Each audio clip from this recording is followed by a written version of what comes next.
President Biden and Vice President Kamala Harris have attempted to distance themselves from the push to defund the police as big cities have become hotspots for violent crime, including robberies, murders, assaults and retail theft.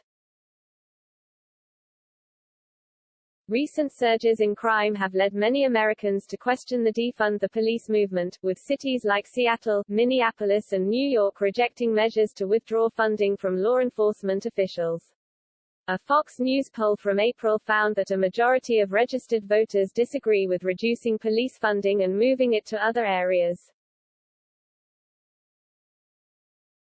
Prior to taking office, Biden suggested on the campaign trail that he would be absolutely okay with efforts to redirect some police funding, a suggestion he later walked back as he targeted Republicans and claimed they were lying about efforts promoted by members of the Democratic Party to defund the police. At that time, Biden claimed he had never said defund the police and insisted we need more policemen, not fewer policemen, despite his previous support for reallocating funds. But as president, Biden has not signaled support for taking money away from police departments, and the White House has touted the president's plan to make more federal money available to offices. In June 2020, Harris, who served as the first female district attorney in San Francisco's history, refused to answer whether she supports the defund the police movement and instead said she believes we need to reimagine public safety in America. Amid the COVID-19 pandemic and following the death of George Floyd in May 2020, a significant spike in crime was documented across America as the Black Lives Matter movement rose to prominence and calls grew to defund the police. Earlier this year, the National Commission on COVID-19 and Criminal Justice released data that showed a sharp rise in homicides in 2020. Another report noted that murders had increased 16% across major cities from May 2020 to May 2021. Preliminary FBI data for 2020 revealed that cities with more than 1 million people saw a 3.9% rise in violent crimes, and those with between 500,000 and 1 million saw a 5.8% rise. Towns with fewer than 10,000 residents saw a decrease of 5.2%. Prior to the election, Biden championed the Black Lives Matter (BLM) agenda, writing in an October 2020 Instagram post highlighting the movement that it is past time we address systemic racism in all aspects of this country and reform our criminal justice system. In addition, Biden claimed at the time that America has failed the black community too many times.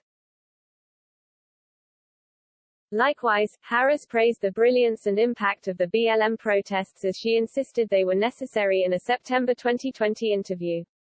That following December, Harris issued a tweet urging Americans to continue speaking these words, "All Black Lives Matter." But the movement has been expressing public frustration with the lack of support from the Biden administration recently.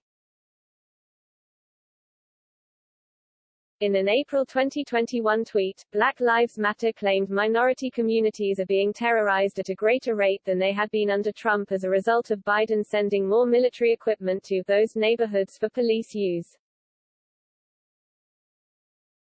Following a meeting with White House officials and leaders of the Black Lives Matter movement over the summer, the Black Lives Matter Global Network Foundation told CNBC that it is surprised by the Biden administration's lack of progress on issues that matter to black people, the same communities that so strongly supported Biden-Harris during last year's election. Before they were elected, Biden and Harris faced scrutiny for refusing to acknowledge or condemn the lasting, widespread damage caused to Americans and businesses as the result of multiple Black Lives Matter protests in America during the summer of 2020. In January, Biden did not acknowledge those violent protests and suggested that if those who took part in the January 6 storming of the Capitol had been a group of Black Lives Matter protesting, they would have been treated very, very differently. White House Press Secretary Jen Psaki announced this week that the Biden administration is working with the Justice Department and FBI in providing resources to boost local police departments in cities hit the hardest by organized smash and grab robberies. Psaki previously tied the rise of retail theft to the COVID-19 pandemic. Biden also recently signed 3 pieces of bipartisan legislation that support police officers, the law enforcement community and federal officials.